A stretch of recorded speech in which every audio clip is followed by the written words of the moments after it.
Would you believe that in most countries, rice makes up 70% of human calorie intake?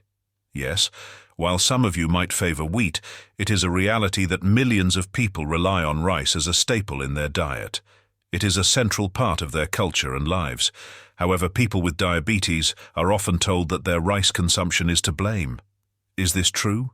Can rice be included in your diabetic food list? If so, which variety is better? Today, we're going to dive deep into this question, explore which types of rice are best for managing blood sugar levels and why.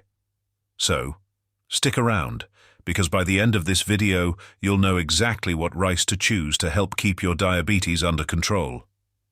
Stay with me to the end, as you will get special tips on how to prepare and eat these rice to obtain best results for diabetes management. Please subscribe for more health videos on diabetes. First things first, let's talk about how rice affects blood sugar levels. Rice is a carbohydrate, and carbohydrates break down into glucose in the body. This means that consuming rice raises blood sugar levels, and if you have diabetes, you need to be mindful of how quickly those blood sugar levels rise. The glycemic index, or GI, is a measure of how quickly a food raises your blood sugar. Foods with a high GI cause a rapid spike in blood sugar, while foods with a low GI release glucose more gradually. When it comes to rice, choosing the right type can make all the difference in managing your diabetes. For example, white rice has a high GI, which means it can cause a quick spike in blood sugar. On the other hand, brown rice and other whole grains have a lower GI and are digested more slowly. This makes them better choices for people with diabetes. Now let's get into the best types of rice for diabetes. There are several options, and today we'll focus on the ones that are most beneficial for managing blood sugar levels. First, let's talk about brown rice. Brown rice is a whole grain, which means it retains its bran and germ, making it higher in fiber and nutrients compared to white rice. The fiber in brown rice helps slow down the absorption of sugar into the bloodstream, keeping blood sugar levels more stable. Plus, it has a lower GI, around 50, compared to white rice, which sits at about 70. So why is fiber so important? Fiber helps slow the absorption of sugar into the bloodstream, which can prevent those dangerous blood sugar spikes.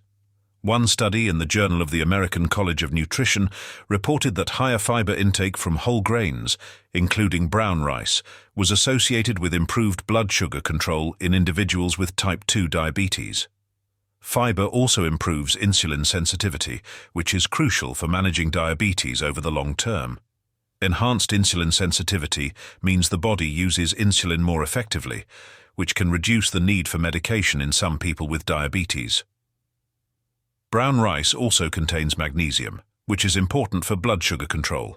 Studies have shown that magnesium helps improve insulin sensitivity, which is crucial for diabetes management. Are you still watching? Don't forget to subscribe and like. Also, stay with us to the end to get the special and extra tips on how to prepare these rice. Next up, we have wild rice. Now, wild rice isn't technically rice, it's actually a type of grass, but it's often grouped with rice because of its similar appearance and cooking properties. Wild rice has a glycemic index of around 45, making it one of the lowest glycemic index rice options available. It's also rich in protein and fiber, making it an excellent choice for those with diabetes. Wild rice, particularly varieties with darker kernels, contains anthocyanins, the same compounds found in black rice. These anthocyanins have been associated with improved insulin sensitivity and reduced inflammation, making wild rice an excellent food choice for diabetic individuals. It's also a good source of alpha-lipoic acid, which may boost the body's ability to produce insulin and reduce symptoms of diabetes neuropathy. Wild rice had 3 times higher magnesium content than white rice. Studies have shown that magnesium can improve insulin sensitivity by acting as a mild calcium antagonist and reduce the risk of type 2 diabetes.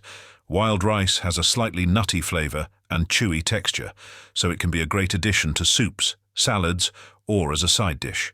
Plus, it's loaded with antioxidants, which can help reduce inflammation and improve overall health. Another great option is black rice, often called forbidden rice. Black rice has a striking and unique appearance. It is rich in anthocyanins, which are powerful antioxidants. Anthocyanins are responsible for the deep purple-black color of the rice and have been shown to improve insulin sensitivity. A study published in Food and Function highlighted that anthocyanins can reduce oxidative stress and inflammation, both of which contribute to insulin resistance and the development of type 2 diabetes. These compounds help protect pancreatic beta cells from damage and promote better glucose metabolism. It has a moderate GI of around 42. Black rice is rich in dietary fiber, especially insoluble fiber, which plays an important role in managing blood sugar levels. Fiber slows down the absorption of glucose into the bloodstream, helping to prevent rapid increases in blood sugar. Additionally, the fiber content in black rice promotes satiety, helping with weight management, a critical factor for managing diabetes. Black rice also contains more iron and protein than white rice, and it has a rich, earthy flavor. It's a fantastic alternative to more processed grains and can make your meals not only healthier, but more exciting.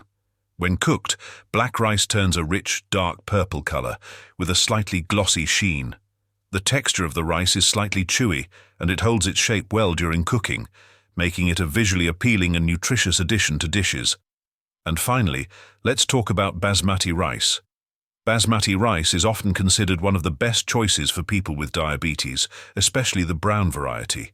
Basmati rice has a lower GI compared to white rice, especially the brown version, which has a GI of around 50. While basmati rice isn't as low GI as brown rice or wild rice, it's still a much better choice than regular white rice. Plus, basmati rice has a distinct aroma and flavor that can elevate any dish. Basmati rice contains essential nutrients like magnesium and resistant starch. Magnesium plays a key role in regulating blood sugar levels by improving insulin sensitivity, while resistant starch, a type of fiber, is not digested in the small intestine and helps in controlling blood sugar. Now that we've covered the best types of rice for diabetes, let's talk about how to incorporate them into your diet. You don't have to completely give up rice just because you have diabetes. The key is moderation and pairing it with the right foods. One great way to keep your blood sugar levels in check is by pairing your rice with lean proteins like chicken, fish, or tofu. Adding healthy fats like avocado or olive oil can also help slow the digestion of carbohydrates, preventing blood sugar spikes. Also, be sure to watch your portion sizes. Even with low GI rice, eating too much can still cause a rise in blood sugar. A typical serving size is around 1/3 to 1/2 cup of cooked rice. If you're having rice with a meal, try filling half of your plate with non-starchy vegetables, things like leafy greens, broccoli, or bell peppers. This helps balance out the meal and reduce the overall impact on blood sugar. Remember, it's not just about the rice itself, it's about the overall composition of the meal. The more balanced your plate, the better your chances of keeping your blood sugar levels stable. Let's talk about some tips and tricks for cooking rice when you have diabetes.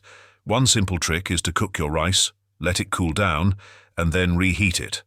This method actually changes the structure of the starch in rice, making it more resistant to digestion, which can help lower the glycemic response. So if you can, cook your rice ahead of time and store it in the fridge for a few hours before eating. Another tip is to rinse your rice before cooking.